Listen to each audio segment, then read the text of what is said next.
En fait, je crois, les gars, vous avez pas compris un truc sur tous les films qui ont percé. Tous ces films, ils ont un point en commun. Ils racontent la réalité. La réalité au sens philosophique et pas juste la définition du Larousse comme on le trouve dans le dictionnaire. Pourquoi Le Roi Lion, Le Wall Street, Le Joker, tous ces films et bien d'autres encore ont percé parce qu'ils racontent un pattern de l'expérience humaine. Le Roi Lion, quand Simba il va chercher, il veut découvrir le royaume des hyènes après que Scar lui en ait parlé, ça peut faire référence à l'être humain. Quand le Joker il essaye de donner le sourire aux gens et que qu'est-ce qu'il obtient en récompense, et bah, tout simplement de la tristesse, du malheur, tous des éléments négatifs. Et qu'est-ce qu'il fait après? Et bah, il se venge, il veut faire du mal aux gens. Ça peut raconter un pattern de l'expérience humaine que nous on a déjà vécu. Ensuite, le Wall Street, ça raconte les vices de l'être humain après avoir gagné beaucoup d'argent.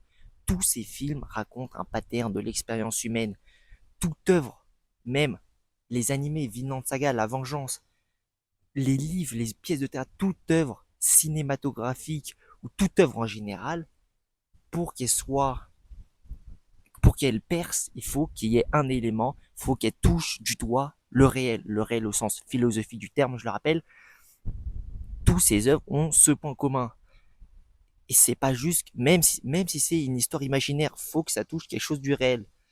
Le Roi Lion, c'est imaginaire, et pourtant, ça a percé. Harry Potter, ça a percé, ça raconte quelque chose de réel. Tout toutes ces œuvres touchent du doigt le réel. La prochaine fois que vous regarderez une œuvre qui a percé, vous penserez à moi et de ma réflexion. J'espère que ça vous a aidé.